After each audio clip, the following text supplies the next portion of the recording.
Good day, sir. My name is King Brian Arias, Criminology 32D, and I'm going to do oral recitation in Criminal Law Book 2. And this will be note-taking 3. Article 117, Espionage. The penalty of prison correctional shall be inflicted upon any person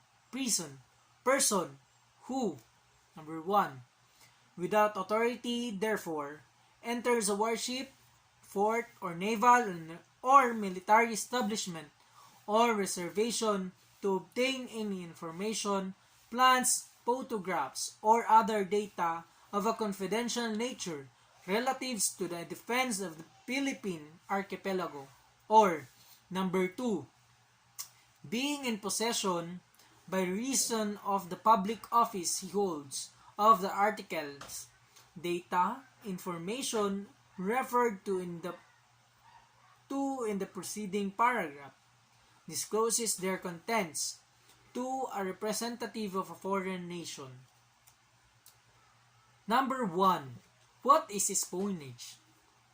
Espionage is the offense of gathering, transmitting, or losing information respecting the national defense with intent or reason to believe that the information respecting the national defense with intent or reason to believe that the information is to be used to the injury of the public of the Philippines or the advantage of any foreign nations. Ito pala ay ang pagkuha, pagbigay o pagwala ng impormasyon na patungkol sa depensa ng isang bansa. Ito ay intensyon na sirain ng Pilipinas o gamitin ng ibang bansa. Number 2. What are the ways of committing espionage under Article 117? There are two ways of committing espionage under Article 117. Number 1.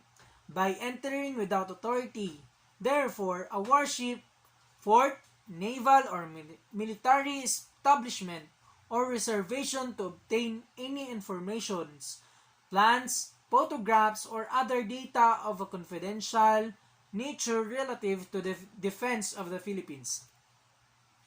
And the number 2 is by disclosing to the representative of a foreign nation the contents of articles, data, or information referred to in paragraphs number 1 of Article 117, which we had in his possession by reason of the public office he holds.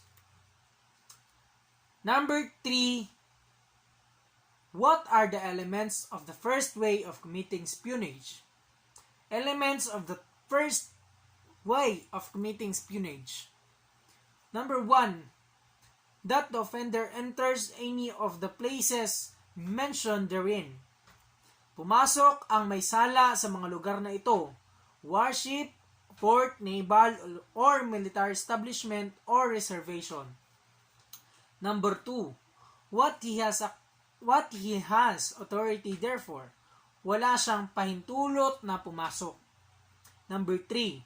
That his purpose is to obtain information, plans, photographs, or other data of confidential nature relative to the defense of the Philippines. Ang kanyang sadya ay para kumuha ng impormasyon, mga plano, mga litrato o iba pang mga datos na itinalagang lihim patungkol sa depensa ng Pilipinas. Number 4. What are the elements of the second way of committing espionage? Elements of the second way of committing espionage are that the offender is a public officer. Ang may sala ay isang nagtatrabaho sa gobyerno.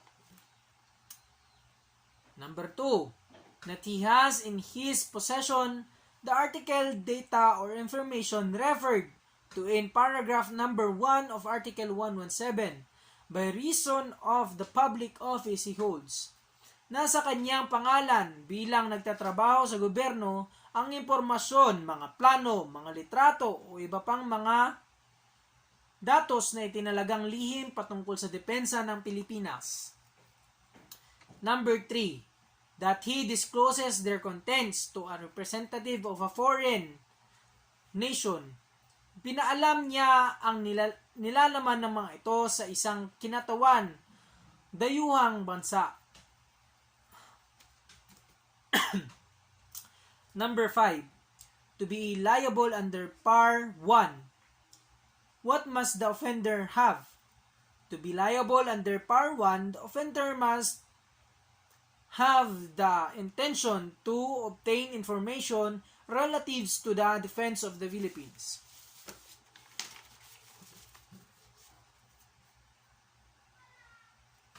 Para managot sa Par 1, ang may sala ay dapat may layunin na makuha ang impormasyon patungkol sa depensa ng Pilipinas. If the accused has no such intention, even if he takes possession of plans or photograph referred to in paragraph number 1 of Article 117, he is not liable under provision. Kung ang akusado ay walang ganoong layunin, kahit kinuha niya ang mga plano o ang mga litrato, hindi siya mananagot sa provision na ito. Number 6. It is necessary that the information, etc. is obtained. Under the first way of committing espionage, it is not necessary that the offender should have obtained any information, plans, etc. mentioned in paragraph number 1 of Article 117. It is sufficient that has the purpose to obtain any of them when he entered a warship, fort, or naval or military establishment. Sa ilalim ng unang paraan para magawa ang espionage, hindi kailangan ng mga may sala na kumuha ng impormasyon, mga plano, etc. Sapat na ang kanyang layunin na makuha ang alinman sa mga ito noong pumasok siya sa warship, port, or naval or military establishment. Number 7. Who are the person liable in two ways of committing espionage? Under the paragraph number 1 of Article 117, the offender is any person, whether a citizen or a foreigner, a private individual or public officer. Sa alalim ng paragraph number 1 ng Article 117, ang may sala ay sino mang tao. Mas mataas ang kaparusahan kung ang may sala ay isang nagtatrabaho sa gobyerno, ang parusa ay isang hakbang pataas. Under paragraph 2, the offender must be a public officer who has in his possession the article, data, or information by reason of public office he holds. Sa ilalim ng paragraph 2, ang may sala ay kailangan nagtatrabaho sa gobyerno na ang kanyang trabaho ay pangangalaga ng article o data o impormasyon. Number 8. Are there other acts of espionage being punished by law? Yes. Other acts of espionage are punished by Commonwealth Act number 6. Article 118. Inciting to war or giving motives for reprisal. The penalty of reclusion temporal shall be imposed upon any provokes or gives occasion for war involving or liable to involve the Philippine Island or exposes Filipino citizen to reprisals on their person or property. Number 9. What are the elements of inciting to war or giving motives for reprisals? Elements. Number 1. That offender performs unlawful or unauthorized act. Ang mga may sala ay gumawa ng paglabag sa batas o walang paintulot na magawa.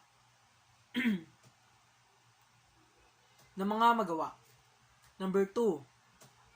That such acts provoke or give occasions for war involving or liable to involve the Philippine or expose Filipino citizen to reprisal on their person or property.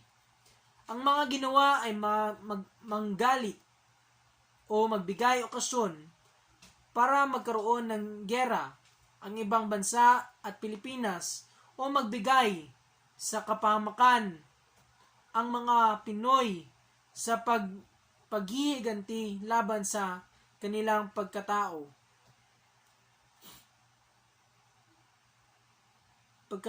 o pag-aari. Number 10. What are examples of inciting to war or giving motives for reprisals? The raising without sufficient authorization of troops within the Philippines for the service of foreign nation against another nation.